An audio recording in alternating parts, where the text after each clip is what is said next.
Hey everyone, welcome back to Corporate Decoder, the place where we decode America's corporate secrets, and our upcoming report looks like a real shareholder Rappalooza.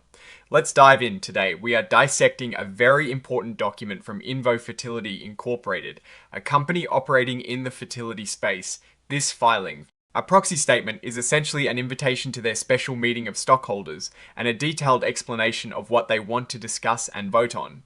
This is where management lays out their plans and asks for your buy-in. So what is on the agenda for INVO Fertility Incorporated? Well, they have a packed schedule for their special meeting of stockholders happening on the 22nd of January 2026. First up, they want to ratify the appointment of their auditors, a standard procedure. They are switching from Mpaichi CPAs PLC to Withumsmith Brown PC. This is like checking in with your doctor to make sure they are still the right one for you. No major red flags here, just due diligence. Next, and this is a big one, they want to approve the issuance of a significant number of new shares of their common stock. This is tied to a warrant, which is basically a right to buy stock at a set price. They issued this warrant in a private placement transaction back in December 2025. This means they are potentially selling a lot more stock, which could affect how much of the company each shareholder owns. Think of it like adding more slices to a pizza that is already being shared. Following that up, they are asking to drastically increase the total number of shares they are allowed to issue. Right now, they can issue up to 6.25 million shares. They want to bump that number up to a massive 250 million shares. This gives them a lot more room to maneuver for future financings, acquisitions, or stock-based compensation. It is a pretty substantial increase, showing they anticipate needing a lot more shares down the road. Then they want to amend their stock incentive plan.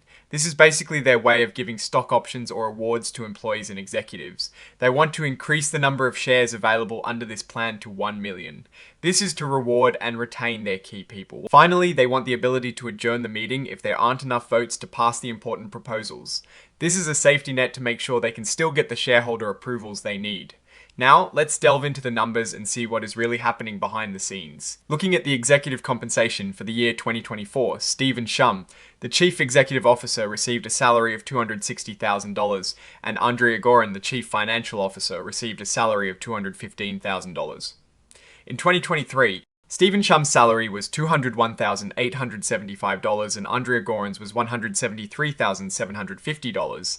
These figures seem straightforward for top executives. When we look at the outstanding equity awards for the year ended the 31st of December 2024, we see figures like Stephen Shum holding 636 exercisable options and Andrea Gorin holding 629 exercisable options. These are potential future earnings for them, depending on the stock price. Now for the directors for 2024, Trent Davis received $42,500 in cash fees, Barbara Ryan received $52,500, and Matthew Zott received $47,500.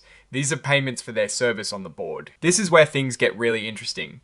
The pay versus performance table. This table shows how the compensation of the executives aligns with the company's performance. For 2024, a $100 investment in INVO Fertility Incorporated would be worth $10 in total shareholder return.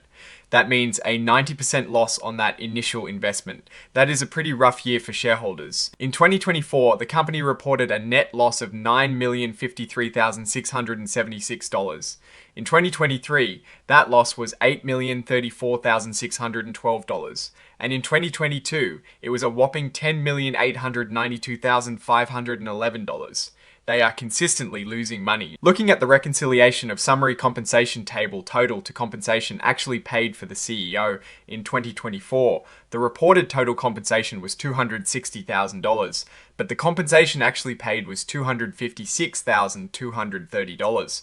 This is a small difference, mostly due to fair value adjustments to stock awards. For the other named executive officers, the average total compensation was $181,683 in 2024, and the average compensation actually paid was $179,718. Again, a minor difference. Now let's focus on the equity component of their compensation and how it ties to performance. For 2024, the equity value included in the cap for the CEO was negative $3,770. This is due to changes in the fair value of awards, indicating that the value of their equity compensation decreased. For the other executives, this number was negative $1,965 for 2024.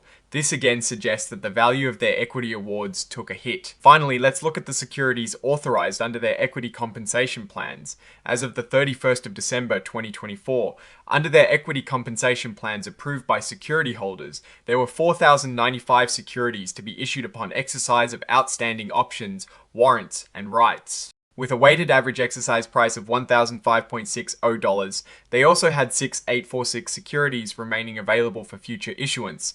This indicates they have a limited pool of unissued shares available for their incentive programs, which is consistent with their proposal to increase authorized shares. So, what is the big picture here? INVO Fertility Incorporated is asking for significant shareholder approval to increase their authorized share count and issue more stock, which would dilute existing shareholders. Simultaneously, their financials show consistent losses and a significant drop in shareholder value based on the pay versus performance metrics. They are asking shareholders to approve actions that could lead to more dilution, while the company has historically struggled to generate profits and has seen a decline in the value of its stock. The company is clearly laying the groundwork for future growth or to address immediate financial needs. But the current operational performance and the proposed share issuances do raise questions about the long-term value proposition for existing shareholders. It is a classic situation where management needs more ammunition for future endeavors. But the question remains whether these moves will ultimately benefit the shareholders or simply dilute their stake in a company still searching for profitability. Alright, that is our breakdown of INVO Fertility Incorporated's proxy statement. What is your take on these numbers and what they signal for the company's future? Drop your thoughts in the comments if this analysis was valuable. Hitting that like button really helps. And subscribe for more deep dives. Don't forget to check out the Discord in the description. Thanks for watching. See you next time.